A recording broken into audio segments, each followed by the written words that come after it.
I'm Luna, 27 years old, and I'm head over heels in love with George, my dashing husband. We recently embarked on this exciting journey called marriage, and we're still basking in the honeymoon phase. It's been a roller coaster of emotions, but let me not get ahead of myself. Let me take you back to how it all began. George and I are not your average couple. We come from high-flying, wealthy families that belong to New York's elite. But please don't mistake me for a spoiled rich brat. I've got a story to tell that's about more than extravagant galas and designer gowns. Our paths first crossed at a glittering charity ball. Picture a grand ballroom adorned with chandeliers that could make stars jealous, guests dressed to the nines, and a tower of champagne flowing like a river. George, my tall, dashing beau, caught my eye from across the room. It was like a fairy tale. We got to know each other and fell head over heels in love. We had many similarities but were also quite different, especially in how we were raised.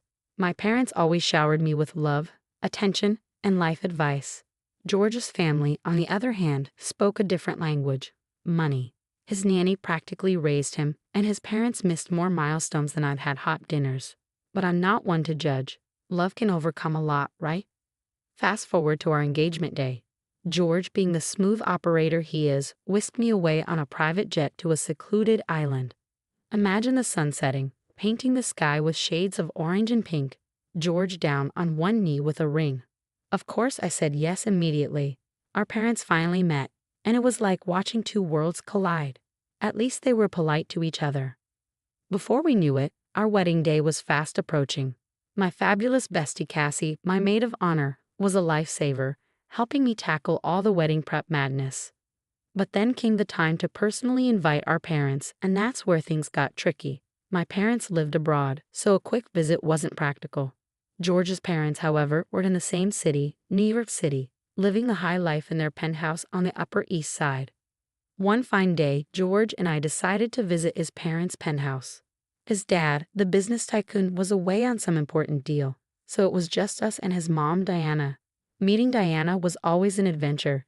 She was a complex character, and I never quite knew where I stood with her. We had only met a couple of times before, and she hadn't been particularly nice to me. "Hi, Mom. It's been a while. How have you been?" George greeted her. "George, honey, and Luna. Nice of you to drop by." "I've been well, thank you. I brought your favorite macarons from that bakery downtown. Oh, and here's the wedding invitation. We know it's a formality since you'll obviously be coming, but we wanted you to have one." "Of the wedding, right?" she said, opening the invitation. "Is it on October 14th? "Yes, Mom. We're so excited." "Excited. I would love to come, but I'm sorry, I can't. I've had a trip to Florence planned for months. Flights, hotel bookings, the works. You get it, right? I can't bail out on a girl's trip, you know." "Mom, it's our big day. It would mean so much to us if you could be there." "George, I love you, but this trip is non-negotiable. We've missed other important events, like your graduation, and everything turned out fine." "Mom, it did, but we're talking about my wedding year. I'm your only child." I thought. "Yeah, I was so excited to have you there as well. You are my family too," I added. "Luna, please, this is not about you. It's about my plans, my life. I can't shuffle everything around for your wedding. Weddings are not really my thing. All that fuss, not my cup of tea. But I do wish you both happiness. Mom, can't you reconsider?" George pleaded. "I've made up my mind, George. I'm sorry. I hope you understand. I have always made it up to you, haven't I?" "Yeah, Mom, you have. I promise I will this time as well. I'll send your dad, though." "Really? I'm glad he's going to be there. Have fun on your trip." Anyway, I was seriously ticked off as we left Diana's penthouse. She had bailed on George's life events more times than I could count, and now she was ditching her son's wedding for a girl's trip to Florence. That was a new level of unacceptable. George was crushed, and I knew him well enough to see it. He had been looking forward to having his family around for our big day, and her last-minute change of plans had shattered his excitement. Having known George for a long time, it was clear that his mom had always been a major letdown.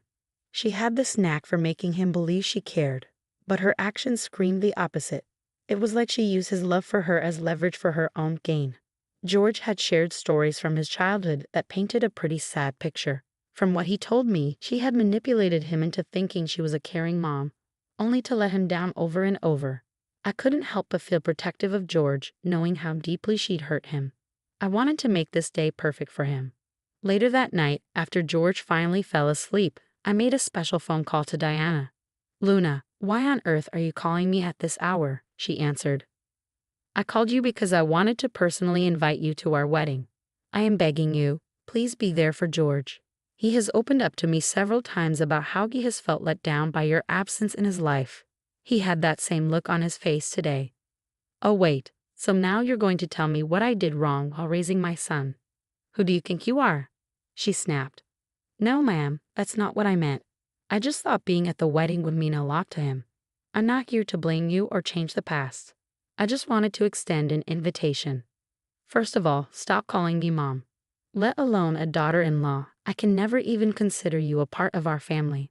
I never even liked you. You are nothing compared to my son. He's handsome and smart, and you are, let's just say, you are not the brightest bulb in the box. I don't know how this happened.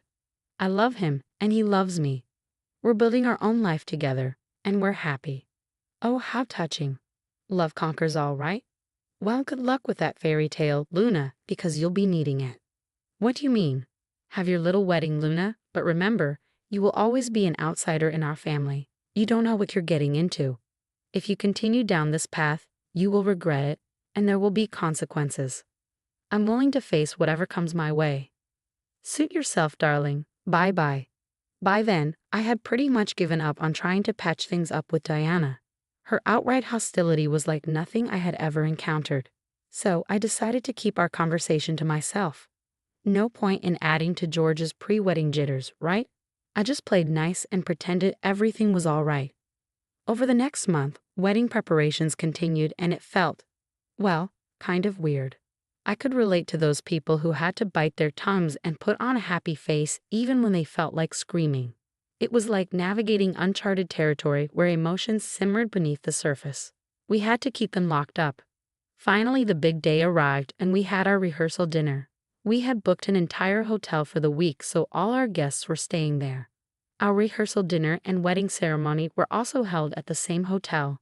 Diana's absence was conspicuous, and I could feel the tension in the room. After all, it was supposed to be the groom and his parents who hosted the rehearsal dinner. Even though George's dad was there, people were exchanging puzzled glances, wondering why George's mother was missing on such an important occasion. But then Diana made her special appearance. I could not believe my eyes. Wasn't she supposed to be sipping wine in Florence? Yet there she was, striding up to George and me. Wow, isn't this a picture-perfect couple? Almost makes me believe in fairy tales. "Mom, what are you doing here? Weren't you supposed to be in Florence?" George asked, clearly surprised. "Well, I have to leave tomorrow morning, George. I'm sorry I won't be there for the wedding, but I couldn't possibly miss your rehearsal dinner while I was still here in the Big Apple. It's such a special occasion, after all." "Yes, it's great to have you here, Mom. This is Luna's best friend, Casey. Casey, this is my mother, Diana." "Nice to meet you, Diana," Casey said, trying to sound polite. Likewise, Diana replied, her tone chilly. "So, have you had a chance to explore the hotel? It's quite luxurious." "Oh, I have seen my fair share of luxury, Casey. This place is nothing special. By the way, George, can we talk for a moment?" "Luna, Casey, would you excuse us?" George and Diana walked a few steps away, leaving Casey and me standing awkwardly. "Your mother-in-law seems challenging," Casey remarked. "You have no idea, Casey. I don't even know what she's doing here," I replied, feeling the tension in my shoulders. Diana eventually left the hall, and I quickly asked George, "Where did she go?" "Oh, she needed to freshen up, so I gave her our room key," he replied. That freshening up came at a huge price. The next morning, the day of the wedding, was supposed to be all happiness and excitement. Instead, it felt like a scene from a disaster movie. My dreamy Vivienne Westwood wedding gown had vanished into thin air. I turned our suite upside down, hoping I would find it hiding somewhere. But no luck. Tears started flowing as I realized the horror of it all. My wedding dress had disappeared on the biggest day of my life. I had nothing to wear. Could anything be worse? I called my folks, who were just in the next suite, and told them everything. They promised to rush over and help. A text to George had to suffice, but it would be ages before he could check it. thanks to the whole no seeing each other before the ceremony rule. Casey stepped in, suggesting we hit the nearest bridal shop and grab whatever white dress was available. It wasn't my dream dress, but it was better than nothing. As I stood in the shop surrounded by pretty white gowns that weren't the one, a sinking feeling settled in. The replacement dress was nice, but it couldn't replace the one that had mysteriously vanished. While I got dressed, my mind started ticking. Deanna, my not-so-loving mother-in-law, had paid a visit the night before. I knew she didn't exactly adore me, and the idea struck me like a lightning bolt. Could she be behind the disappearing dress? It sounded just like something Diana would do, a parting shot before my big day. I couldn't prove it, but it was all too suspicious. One minute the dress was hanging there, and the next it was nowhere to be found. Diana was the only one who had been alone in our suite. I made a phone call to Diana. "I was waiting for you to call, Luna," she answered, her voice dripping with false sweetness. "What on earth did you do, Diana? Are you completely out of your mind?" "I did what I could to put a stop to this wedding." "You're absolutely crazy. Do you realize how mad George is going to be when he finds out about this?" "George can't marry you, Luna. I will not allow it." "George is going to marry me today, Diana, no matter what you do. Nothing can change that." "This was just my first attempt, Luna. Be prepared." "You keep saying that, Diana, but it will not make a difference. I must have done something right for George to choose me. I cannot believe he is marrying a woman like you." "Well, believe it because it's happening today. Now, if you'll excuse me, I have a wedding to attend." Despite Diana's ridiculous antics, nothing could ruin our joy. Our wedding was like a fairy tale. Seriously, everything was perfect. Flowers were everywhere. George looked dashing, and I walked down the aisle in the last-minute gown that, I must admit, looked pretty darn amazing. My dad walked me down the aisle, and George shed a few tears. Our vows were heartfelt, promising a lifetime of love, support, and obsession with each other. As we exchanged rings, it hit me that this was the beginning of our epic adventure together. Then came the reception, a big fancy shindig with champagne flowing like there was no tomorrow. We danced, our friends and family gave the sweetest toasts, and the room was just bursting with love. After all the partying, George and I headed to our honeymoon suite. Alone at last, we couldn't help but grin like a couple of love-struck goofballs. We were officially married, and it felt so good. We were going to go on our honeymoon a month later because George had some work commitments, which was fine by me. I hadn't told George about his mom's trick. I wanted to deal with Diana when her little vacation was over. A few days after our picture-perfect wedding, George was back at work dealing with his usual commitments while I was chilling at home, soaking in that newlywed bliss. Life was pretty sweet. But then, out of the blue, my phone rang. I glanced at the caller ID, and of course, it was Diana. Now that was one call I definitely hadn't seen coming. "Luna, honey, it's Diana. I've made a terrible mishap. I got pickpocketed here in Florence of all places. I lost my passport. My friends have all flown out, and I'm stuck here alone. Your dad is a diplomat here in Italy, right? He was talking about it at the rehearsal dinner. Can you help me, my dearest? We are all family, after all. I'm sure your dad can pull some strings." "What family, Diana?